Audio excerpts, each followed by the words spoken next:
Hello guys, welcome back to इस channel. यार आज की वीडियो में हम वेनम मूवी का सेकंड पार्ट एक्सप्लेन करने वाले हैं। जैसे कि पिछली वीडियो में हमने मूवी का फर्स्ट पार्ट एक्सप्लेन किया था, जिसके अंदर हमने देखा था कि स्पेस शटल में ब्लास्ट होने के बाद राइट नाम का सिम्बियोट मारा गया और वेनम और एडी अभी भी जिंदा हैं। तो आगे के सेकंड पार्ट की शुरुआत में हमें एक स्कूल दिखाया जाता है, जिसमें क्लेटस नाम का लड़का और फ्रांसिस नाम की लड़की को दिखाया जाता है, जो कि एक दूसरे को बहुत ज्यादा प्यार करते हैं। फ्रांसिस को इस स्कूल से कहीं और शिफ्ट किया जा रहा है, क्योंकि उसके पास चीखने की ऐसी अद्भुत शक्ति है जिससे वह काफी तकड़ी तबाही लेकर आ सकती है। और क्लेटस नहीं चाहता था कि फ्रांसिस को यहाँ से कहीं और शिफ्ट किया जाए, इसलिए वह काफी चिल्लाता है लेकिन कुछ कर नहीं पाता। और फ्रांसिस को जिस वैन से लेकर जाया जा रहा था उसमें फ्रांसिस जोर से चिल्लाती है, जिससे वैन में बैठा इंस्पेक्टर काफी डर जाता है और डर के मारे गोली चला देता है। और वह गोली सीधा फ्रांसिस के आंख में लगती है, जिससे उसकी आंख फूट जाती है और वह काफी घायल हो जाती है।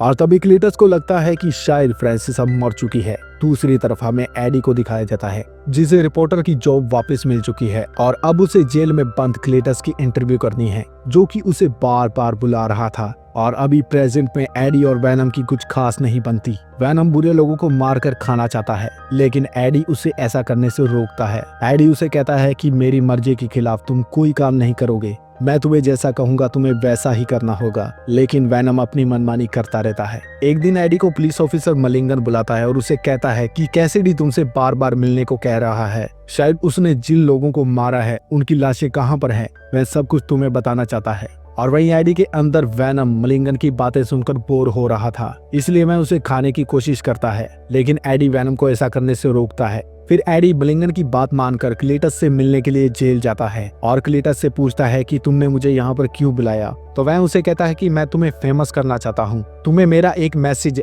मेरे फैंस तक पहुँचाना होगा, जो कि एक पहेली में था। दरअसल क्लेटस को अब तक पता चल जाता है कि उसकी लवर फ्रांसिस अभी भी जिंदा है और किसी कैद में है, इसलिए वह उसे एक मैसेज पहुंचाना चाहता है और वह ये मैसेज एडी को एक पहेली में देता है। तो एडी उसे ओके बोलकर यहाँ से चला जाता है। तभी वेनम एडी को सेल में देखने के लिए कहता है और घर वापस आने पर वेनम उसे ड्राइंग से बताता है कि उसने जेल में जो दृश्य बना रखे थे, दरअसल वह कोई चित्र नहीं बल्कि वह एक नक्शा है उस जगह का जहां पर उसने लाशें दफनाई है। तो एडी इसकी खबर मीडिया को देता है, जिससे वह रातों रात काफी फेमस हो जाता है, क्योंकि ये काम अब तक FBI और पुलिस दोनों नहीं कर पा रही थी। इतनी लाशें मिलने के बाद कैसिडी को मौत की सजा सुनाई जाती है, जिससे क्लेटस एडी पर काफी ज्यादा गुस्सा हो जाता है। और उसकी लवर को जब ये बात पता चलती है तो उसे काफी दुख पहुंचता है। क्लेटस को अब फांसी होने वाली है। और दूसरी तरफ एडी और वेनम के बीच में खाने को लेकर काफी ज्यादा बहस चलती है, क्योंकि वेनम ये चाहता था कि वह बुरे लोगों को मारकर खाए और अपनी भूख मिटाए,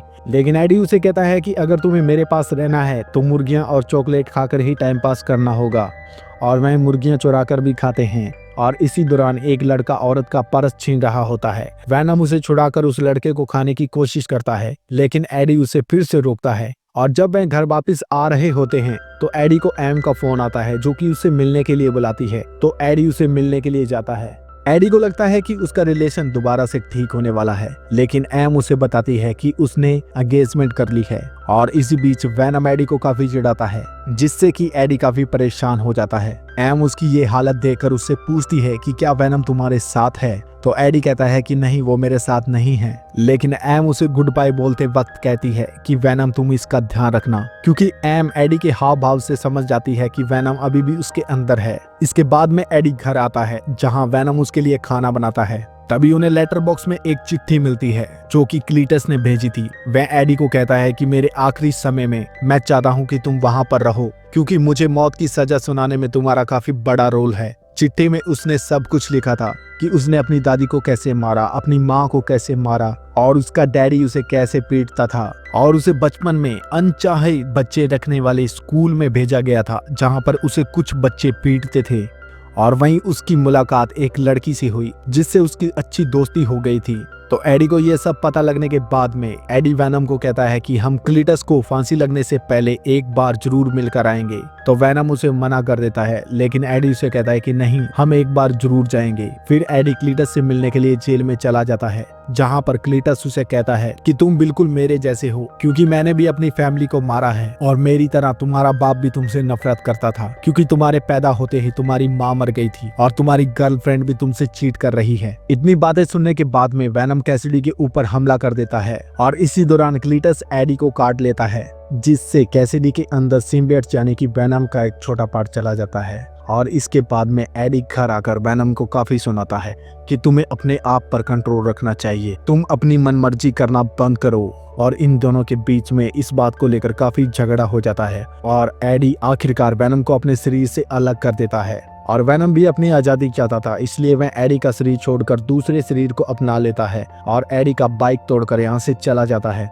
और दूसरी तरफ कैसिडी को मौत की सजा सुनाई जाती है और जब उसके शरीर में जहर का इंजेक्शन इंजेक्ट करते हैं तब वह सिम्बियट उसके शरीर के अंदर एक्टिवेट हो जाता है, जो कि एडी को काटते वक्त उसके शरीर के अंदर चला गया था। कैसिडी एक भयानक क्रीचर के रूप में बदल जाता है और जेल के अंदर तोड़फोड़ शुरू कर देता है और यहाँ पर जितने भी कैदी होते हैं सभी को यहाँ से रिहा कर देता है। कैसिडी इस सिम्बियट का नाम कार्नेज रखता है और दूसरी तरफ एडी को अपने घर पे पता चलता है कि क्लीटस अभी जेल से फरार हो गया है। इतने में इंस्पेक्टर मलिंगम उसके घर आता है और उससे कहता है कि क्लीटस लास्ट टाइम तुमसे मिला था और उसने तुम्हें क्या कहा था, क्या उसने तुम्हें भागने का प्लान बताया था। इंस्पेक्टर मलिंगम को एडी के ऊपर पूरा शक होता है और वह उसे कहता है कि जितनी बार भी गड़बड़ होती है तुम वहां पर होते हो, क्या तुम्हें पता है कि वह एक भयानक क्रीचर में बदल गया था। इंस्पेक्टर मलिंगम का शक था कि शायद एडी ने उसे भगाया है। और दूसरी तरफ क्लीटस अपनी लवर को ढूंढने लगता है और उसे पता चलता है कि फ्रांसिस एक सीक्रेट जेल में बंद है। क्लीटस वहां पर पहुंचकर कार्नेज की मदद से फ्रांसिस को वहां से निकालता है और यहाँ पर जितने भी गार्ड होते हैं सभी को मारता है। जो पुलिस की गाड़ियां इसका पीछा कर रही होती है उन्हें कार्नेज बुरी तरह से मारता है।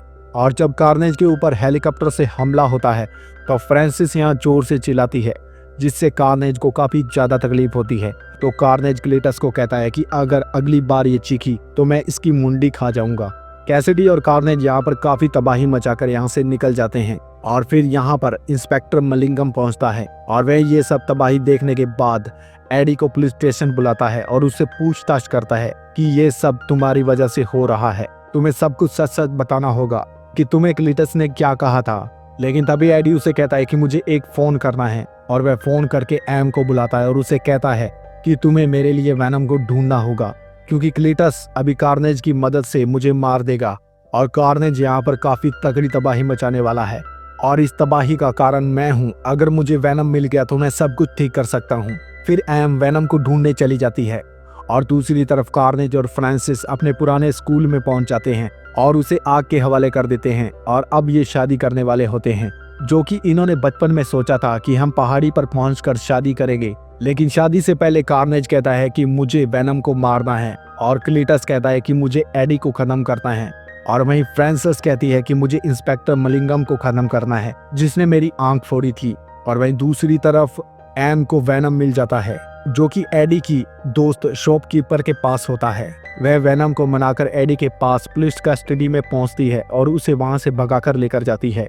लेकिन यहाँ वेनम एडी के पास जाने से मना कर देता है। फिर वेनम एडी से माफी मंगवाता है और उसके पास जाता है और दूसरी तरफ कैसिडी और कार्नेज इंस्पेक्टर मलिंगम को किडनैप कर लेते हैं और फ्रांसिस एडी को ढूंढती हुई उसके घर पहुंच जाती है। उसे एडी तो वहां पर नहीं मिलता, लेकिन उसे पता चलता है कि एम उसकी मंगेतर है, इसलिए मैं एम को किडनैप कर लेती है।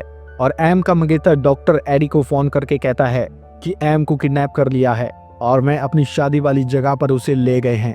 तो एडी वेनम के साथ वहां पर पहुंचता है और अब वेनम और कार्नेज एक दूसरे के आमने सामने होते हैं। वेनम और कार्नेज जब एक दूसरे पे हमला करने वाले होते हैं तो फ्रांसिस यहाँ पर जोर से चिल्लाती है, जिससे कार्नेज को काफी ज्यादा तकलीफ होती है। तो वह उसे दूर गिरा देता है, जो कि क्लीटस को बिल्कुल अच्छा नहीं लगता। फिर कार्नेज और वेनम की जबरदस्त फाइट होती है। फ्रांसिस इंस्पेक्टर को मारने वाली होती है तो कार्नेज वहां पर जाकर कहता है कि तुम इसे मार दो, लेकिन अपना मुंह बंद रखना।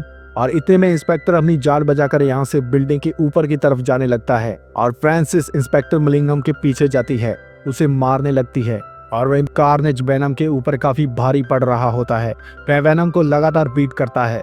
तभी यहाँ पर एम का मंगेतर डॉक्टर पहुंचकर कार्नेज के ऊपर आग लगा देता है, लेकिन कार्नेज पर उसका ज्यादा असर नहीं होता वह डॉक्टर को पकड़कर खाने वाला होता है, लेकिन इतने में यहाँ पर वेनम आके उसे बचा लेता है। तभी चर्च का घंटा जोर से बजता है, जिससे कि दोनों सिम्बियोट को काफी ज्यादा तकलीफ होती है। वह दोनों इंसानी शरीर छोड़ देते हैं। अब एडी और क्लीटस अपने असली रूप में आ जाते हैं और एक दूसरे के साथ फाइट करते हैं और ऐसा बार बार होता रहता है। क्लीटस जब अपने रूप में होता है तो वह एडी को कहता है कि मैं तुम्हें अपने बारे में कुछ बताना चाहता था, लेकिन तुमने मुझे फांसी की सजा दिलवा दी और अब तुम अपनी आंखों के सामने अपने प्यार को मरता हुआ देखोगे। और इसी फाइट के दौरान वेनम बिल्डिंग के कुछ पत्थरों के नीचे दब जाता है और इसी बीच कार्नेज एम को मारने के लिए ऊपर ले जाता है। तभी ऊपर खड़ी फ्रांसिस क्लेटिस को कहती है कि हमने बहुत तबाही कर दी है और अब हमें इस तबाही को रोक देना चाहिए। तो कार्नेज उसका मुंह बंद कर देता है, जो कि कैसिडी को बिल्कुल भी अच्छा नहीं लगता। इसलिए कैसिडी और कार्नेज की बॉन्डिंग कम होने लगती है और जब ये सब वेनम देखता है तो वह उसका फायदा उठाता है। वह पत्थरों से बाहर निकलता है और सीधा कार्नेज के ऊपर हमला कर देता है, जहाँ पे कार्नेज ने काफी विशाल रूप धारण कर रखा था। वेनम एम को यहाँ पर छुड़ा लेता है, लेकिन कार्नेज उसके पीछे लगातार हमला करता रहता है। तभी फ्रांसिस को होश आता है तो वेनम उसे पीछे धकेल देता है। वह बिल्डिंग से नीचे गिरने लगती है और नीचे गिरते वक्त वह जोर से चिल्लाती है, जिससे बिल्डिंग में काफी तगड़ा धमाका होता है, जिससे कार्नेज और वेनम को काफी ज्यादा तकलीफ होती है। वह दोनों सिम्बियोट्स इंसानी शरीर छोड़ देते हैं तो क्लीटस और एडी दोनों नीचे गिरने लगते हैं। लेकिन यहाँ पर एम और डॉक्टर की वजह से एडी को वेनम दोबारा मिल जाता है और वह नीचे गिरने से बच जाता है। लेकिन क्लीटस कैसिडी यहाँ से नीचे गिर जाता है और कार्नेज उसके शरीर से अभी अलग होता है। और जब कार्नेज क्लीटस के पास जाने लगता है तो वेनम उससे पांव से रोक लेता है और रोककर उसे खा जाता है। और इसी बिल्डिंग से नीचे गिरने से फ्रांसिस की भी मौत हो जाती है और वेनम क्लीटस को खा जाता है। तभी यहाँ पर पुलिस आ जाती है तो एम वेनम को कहती है कि तुम एडी को यहाँ से ले जाओ, क्योंकि अब तुम्हारे दोनों के पीछे पुलिस पड़ी है, क्योंकि एडी पुलिस कस्टडी से भाग गया था। और इसके बाद में हमें इन दोनों को एक आइलैंड पर दिखाया जाता है